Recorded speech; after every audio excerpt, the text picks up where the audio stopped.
ನಮಸ್ಕಾರ ವೀಕ್ಷಕರೇ, ನಿಮಗೆಲ್ಲ ಹೋಮ್ ಟೌನ್ ಸ್ಟುಡಿಯೋಕ್ಕೆ ಆತ್ಮೀಯವಾದ ಸ್ವಾಗತ.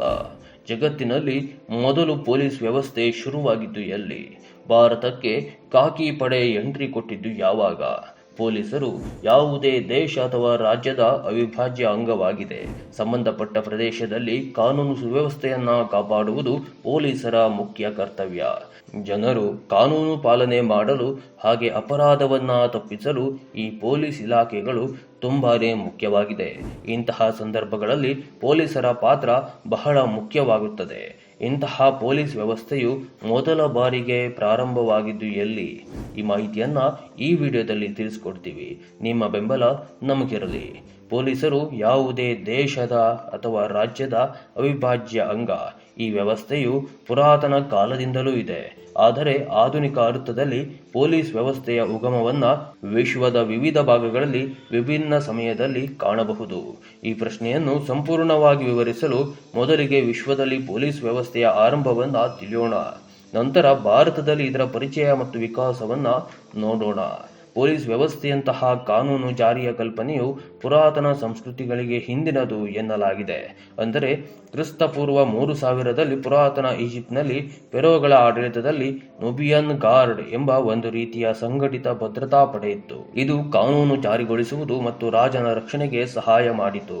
ನಂತರ ಕ್ರಿಸ್ತಪೂರ್ವ 27ರಲ್ಲಿ ರೋಮನ್ ಸಾಮ್ರಾಜ್ಯದಲ್ಲಿ ವಿಜಿಲೆನ್ಸ್ ಎಂಬ ಒಂದು ಗುಂಪು ರಾತ್ರಿಯ ಕಾವಲುಗಾರರಾಗಿ ಮತ್ತು ಬೆಂಕಿಯಿಂದ ರಕ್ಷಣೆಗಾಗಿ ಕೆಲಸ ಮಾಡುತ್ತಿತ್ತು. ಇದರ ಜೊತೆಗೆ ಕೊಹರ್ಟೆಸ್ ಅರ್ಬಾನೆ ಎಂಬ ಗುಂಪು ರಾಜಧಾನಿಯಲ್ಲಿ ಕಾನೂನು ಸುವ್ಯವಸ್ಥೆಯನ್ನು ಕಾಪಾಡಿತು.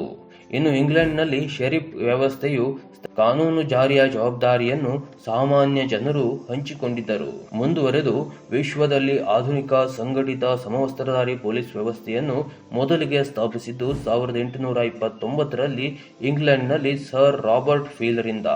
ಇದನ್ನು ಮೆಟ್ರೋಪಾಲಿಟನ್ ಪೊಲೀಸ್ ಸರ್ವಿಸ್ ಎಂದು ಕರೆಯಲಾಯಿತು ಮತ್ತು ಇದರ ಸದಸ್ಯರನ್ನು ಬಾಬೀಸ್ ಎಂದು ಕರೆಯಲಾಗುತ್ತಿತ್ತು. ಈ ವ್ಯವಸ್ಥೆಯು ಕಾನೂನು ಸುವ್ಯವಸ್ಥೆಯನ್ನ ಕಾಪಾಡಲು, ಅಪರಾಧ ತಡೆಗಟ್ಟಲು ಮತ್ತು ಸಾರ್ವಜನಿಕ ಸುರಕ್ಷತೆಗೆ ಒತ್ತು ನೀಡಿತು. ಇದೇ ತದನಂತರದಲ್ಲಿ ಆಧುನಿಕ ಪೊಲೀಸ್ ವ್ಯವಸ್ಥೆಯ ಮಾದರಿಯಾಗಿ ವಿಶ್ವದಾದ್ಯಂತ ಹರಡಿತು. ಇನ್ನು ಭಾರತದಲ್ಲಿ ಪೊಲೀಸ್ ವ್ಯವಸ್ಥೆಯ ಇತಿಹಾಸವನ್ನು 2 ಹಂತಗಳಲ್ಲಿ ಗಮನಿಸಬಹುದು. ಅದರಂತೆ ಪೂರ್ವ ಔಪನಿವೇಶಿಕ ಕಾಲದಲ್ಲಿ ರಾಜರು ತಮ್ಮ ಆಡಳಿತದಲ್ಲಿ ದಂಡ ವಿಧಾನವನ್ನು ಜಾರಿಗೊಳಿಸುತ್ತಿದ್ದರು. ಕೌಟಿಲ್ಯನ ಅರ್ಥಶಾಸ್ತ್ರದಲ್ಲಿ ದಂಡನಾಯಕ ಮತ್ತು ರಕ್ಷಕರಂತಹ ಅಧಿಕಾರಿಗಳ ಬಗ್ಗೆ ಉಲ್ಲೇಖವಿದೆ. ಇನ್ನು ಗುಪ್ತರ ಕಾಲದಲ್ಲಿ ಸ್ಥಳೀಯ ಆಡಳಿತಗಾರರಾದ ವಿಷಯಪತಿ ಮತ್ತು ಗ್ರಾಮಿಕರು ಕಾನೂನು ಸುವ್ಯವಸ್ಥೆಗೆ ಜವಾಬ್ದಾರರಾಗಿದ್ದರು. ನಂತರದ ಮುಸ್ಲಿಮರ ಮೊಘಲ್ ಆಡಳಿತದಲ್ಲಿ ಕೋತ್ವಾಲ್ ವ್ಯವಸ್ಥೆಯು ಪ್ರಮುಖವಾಗಿತ್ತು.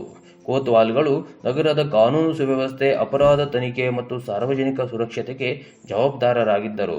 ಗ್ರಾಮೀಣ ಪ್ರದೇಶಗಳಲ್ಲಿ ಫೌಜ್ದಾರ್ ಮತ್ತು ಥಾನೇದಾರ್ ಕಾನೂನು ಜಾರಿಗೊಳಿಸುತ್ತಿದ್ದರು. ಇನ್ನೊಂದೆಡೆ ಔಪನಿವೇಶಿಕ ಕಾಲ ಅರ್ಥಾತ್ ಬ್ರಿಟಿಷ್ ಆಡಳಿತವನ್ನು ಗಮನಿಸುವುದಾದರೆ ಬ್ರಿಟಿಷರು ಭಾರತದಲ್ಲಿ ಆಧುನಿಕ ಪೊಲೀಸ್ ವ್ಯವಸ್ಥೆಯನ್ನು ಪರಿಚಯಿಸಿದರು.